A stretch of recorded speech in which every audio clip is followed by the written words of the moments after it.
বড়খোলা আঞ্চলিক পঞ্চায়েত বিজেপির দখলে। বড়খোলা আঞ্চলিক পঞ্চায়েত সভানেত্রী নির্বাচিত হলেন বিজেপির নমিতা নাথ ভৌমিক এবং সহ সভানেত্রী নির্বাচিত হয়েছেন কংগ্রেসের তৌহিদা সরোয়ার বড়ভূইয়া।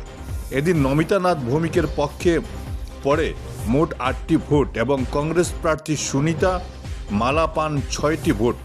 অন্যদিকে 8টি ভোট পেয়ে সহ সভানেত্রী নির্বাচিত হলেন কংগ্রেসের Tauhida Sarwar Barbhuiya.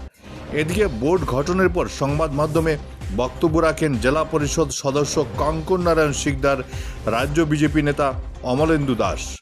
Bureau report, Barak vision. আজকে ভারতীয় জনতা পার্টি অধিক সংখ্যক এপি মেম্বারদের সহযোগিতায় ব্লক সভাপতির দায়িত্ব সমঝে নেওয়া হয়েছে এবং আমরা আশাবাদী যে আমাদের ব্লক সভানেত্রী হিসাবে নির্বাচিতা শ্রীমতী মিতানাথ ভৌমিক, জারলতলা জিপির এপি সদস্যা এবং এই বড়খোলা ব্লকের কতটা ফুটে 14টা ফুটে 14 জন আমাদের এখানে সদস্য আছেন। আমরা 8টি ভোট পেয়ে আমরা বিজয়ী হয়েছি।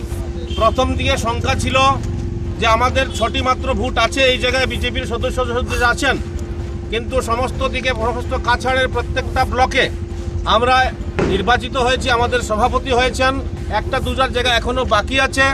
আর আমরা আশাবাদী ছিলাম যে যেভাবে সমস্ত কাছাড়ের পঞ্চায়েত, যেভাবে সমস্ত ব্লক ভারতীয় জনতা পার্টির দখলে গেছে, আর সেইভাবে বড়খোলাটাও আমাদের দখলে যাবে। আর সেই লক্ষ্যে আমরা বিজয়ী হয়েছি। এখানে মানুষ ভারতীয় জনতা পার্টির যে প্রশাসন বড়খোলাতে থাকবে তার প্রতি মানুষ আস্থা রেখেছেন এবং আমরা আশাবাদী যে এই বড়খোলা ব্লকের আওতাধীন যেসব গ্রাম আছে, যেসব 9টা জিপি আছে, প্রত্যেকটা জিপির সুন্দরভাবে যাতে কাজ হয় এবং এই জায়গায় আমাদের চিফ মিনিস্টার হিমন্ত বিশ্ব শর্মার যে কাজের প্রতি যে দরদ, তাদের প্রতি যে সহানুভূতি, সেই দৃষ্টি রেখে আমাদের বিরোধী দলেরও আজকে দুজন আমাদেরকে সহমত দিয়েছেন।